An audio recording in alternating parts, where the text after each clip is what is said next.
पूछता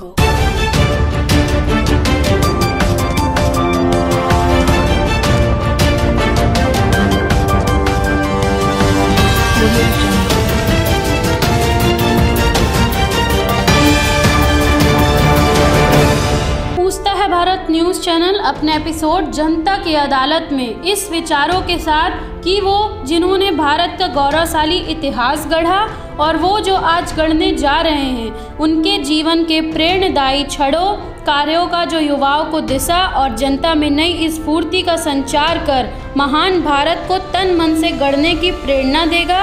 तो आइए आज पूछता है भारत न्यूज़ चैनल हमारे इन्हीं महानायकों से जनता की अदालत में जनता जनहित के सवाल पूछेगी। हमारे इस एपिसोड में आज के अतिथि दिव्यांग सिंह जी के जीवन एवं कार्यशैली को प्रस्तुत करता है। कह दे शंकर से आज करे वह प्रलय नृत्य फिर एक बार, सारे भारत में गूंज उठे हर हर बम का मंत्रोच्चार, ले अंगड़ाई फिर उठे धरा कर निज विराट स्वर में निनाद, तू शैली राट हुंकार भरे फट जाए कुहाँ भागे प्रमाद।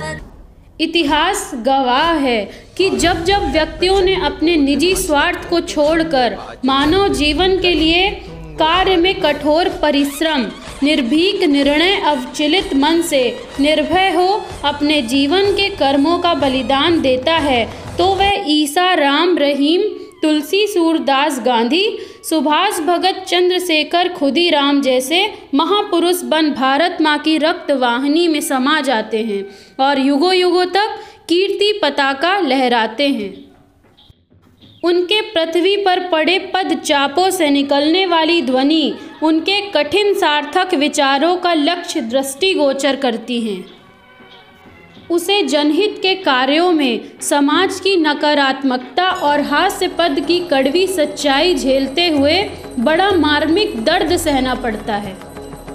हम ऐसे ही महानतम शख्सियत को ढूंढ रहे हैं जो आने वाले भारत में युगों युगों तक अपने कठोर परिश्रम अविचलित निर्भीक कार्यशैली के चलते उन गरीब बेसहारा लोगों को निर्भीक बनाने के लिए उनके अंदर एक ऐसा जोश उमंग भर कर उनके जीवन में उजाले की सुनहरी किरणों का संचार कर नया इतिहास बनाएगा। इतिहास साक्षी है कि एक नाम मात्र की गरीब निर्मल निर्भीक अहिल्याबाई का चरित्र उसे होलकर घराने की बहू व राज्य की प्रशासकीय पदवी तक पहुंचाता है, क्योंकि उसके निर्भीक निर्भय अबोध अल्लड़पन में छिपी इतिहास की प्रतिभा को वहां के सूबेदार मल्हार राव होलकर को उनकी दूरदृष्टि से पहचानने में समय नहीं लगा। एक महान इतिहास का उदय होने जा रहा था जो आज 300 वर्षों के बाद भी 21वीं सदी के सर्वसंपन्न समाज में देखने को नहीं मिलता, जबकि पुण्य श्लोक अहिल्याबाई की यश गाथा एक इतिहास बन गई जो आज भी प्रेरणादायक है और युगों युगों तक रहेगी।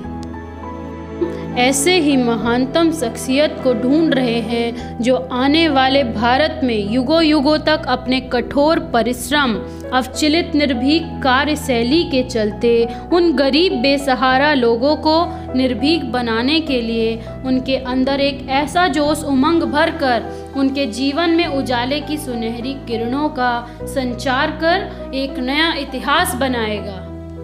इसी परिक्रमा में हमें पहली किरण दिव्यांग सिंह में नजर आ रही है, जिनका विश्वास गरीबों के आंसू पोंछने में वरन वो कहते हैं कि मैं आंसू आने ही नहीं दूंगा का संकल्प लेकर अपनी सर्वोच्च शिक्षा बल पर प्राप्त किया गया विश्व का ज्ञान और प्रशासनिक कार्यों में बड़ी ईमानदारी से सच्चा न्याय देकर जनमानस में भारतीय संविधान का पालन कर रहे हैं।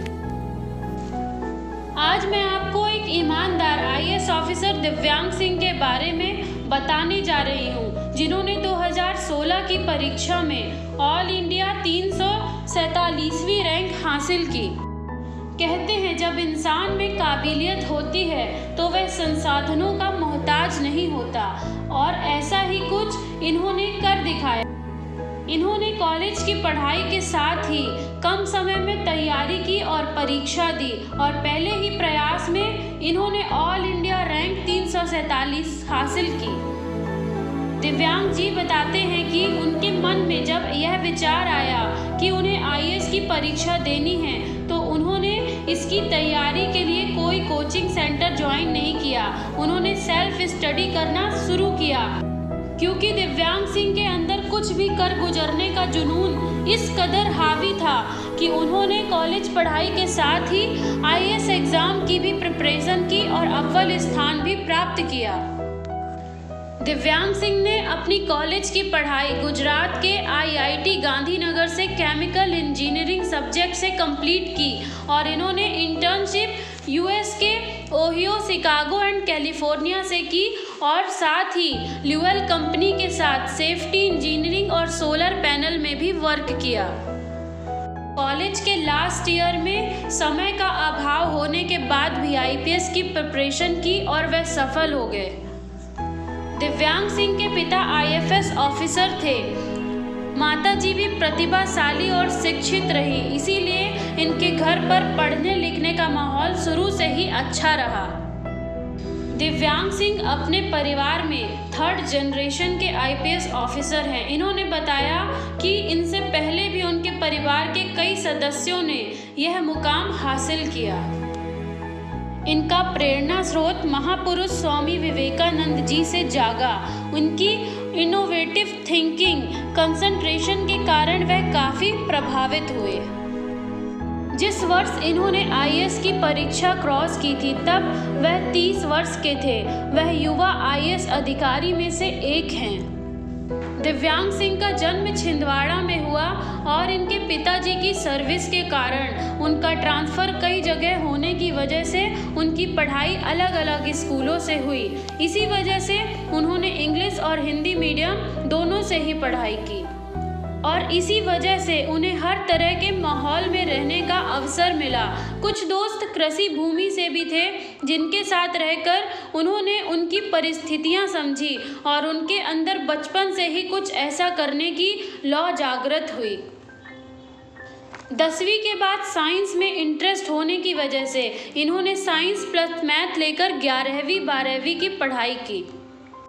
फिर इन्होंने गुजरात के बेस्ट कॉलेज आईआईटी गांधीनगर में एडमिशन लिया और वहां से उन्होंने केमिकल इंजीनियरिंग कंप्लीट की और यहां पे पढ़ने के दौरान 4th ईयर में वास्मो ऑर्गेनाइजेशन के साथ बीटेक प्रोजेक्ट में वाटर डिस्ट्रीब्यूशन पर काम किया और लोगों की कई समस्याओं से अवगत हुए। इन्होंने इंटर आईआईटी कंपटीशन में स्विमिंग और बैडमिंटन में कई अवार्ड भी जीते। लोगों का कहना है कि जो बच्चे शांत स्वभाव के होते हैं वही ऐसा कुछ कर पाते हैं, पर ऐसा नहीं है। इनका कहना है कि वह बचपन में बहुत शरारती थे और पढ़ाई के प्रति भी 9वीं के बाद जागृत हुए। इन्होंने कहीं भी कोचिंग नहीं की और इन्होंने बताया कि इनके अभिभावक ने कभी भी किसी काम को करने के लिए फोर्स नहीं किया, हमेशा ही मार्गदर्शन दिया, मोटिवेट किया और हर काम के लिए सपोर्ट किया। और यहाँ पे इन्होंने कहा कि हर किसी को अपने समय के हिसाब से पढ़ना चाहिए, बिना कोचिंग के भी कंपटीशन क्रॉस किया जा सकता है। इन्होंने बताया कि इनकी ईमानदारी और निष्पक्ष न्याय करने की प्रेरणा माता पिताजी से प्राप्त हुई। दिव्यांग जी ने अपनी कॉलेज की डिग्री 23 वर्ष में कंप्लीट कर ली और 2016 में वह आईएएस ऑफिसर के पद पर उनका सिलेक्शन हुआ। कुछ सालों बाद 2019 में वह हितिका वासल, जो कि एक आईपीएस ऑफिसर हैं, उनके साथ पढ़ने सूत्र में बंधे। दिव्यांग सिंह इतने ईमानदार आईएएस ऑफिसर हैं जो कि सामान्यतया ऐसे ऑफिसर दूर दूर तक देखने को नहीं मिलते। निश्चित रूप से महान भारत ऐसे ही ईमानदार कर्तव्यनिष्ठ अधिकारियों द्वारा ही गढ़ा जा रहा है। पूछता है भारत न्यूज़ चैनल के माध्यम से। हम भारत के लोगों को यह विश्वास दिलाते हैं कि मध्य प्रदेश की पावन धरती पर एक प्रशासनिक अधिकारी ऐसा भी है जो ईमानदारी और कर्तव्यनिष्ठ होकर कार्य करता है। इसी के साथ हम आपके परिवार के उज्जवल स्वास्थ्य एवं मंगलमय जीवन की कामना करते हैं। ये पूरी जर्नी आप लोगों को सुनने में आसान लग रही होगी, पर इसके पीछे बहुत सारा परिश्रम है, मेरा भी, मेरे परिवार वालों का भी। अल्टीमेटली आपको इस सर्विस में आने के लिए एक एम होना चाहिए, जो होना चाहिए सर्विस का। आप जब भी सर्विस में आए तो ये कोशिश करें कि आप जितने ज़्यादा से ज़्यादा लोग हो सकें उनकी मदद कर सकें और अपने काम से, अपने कलम से किसी को बुरा ना करें।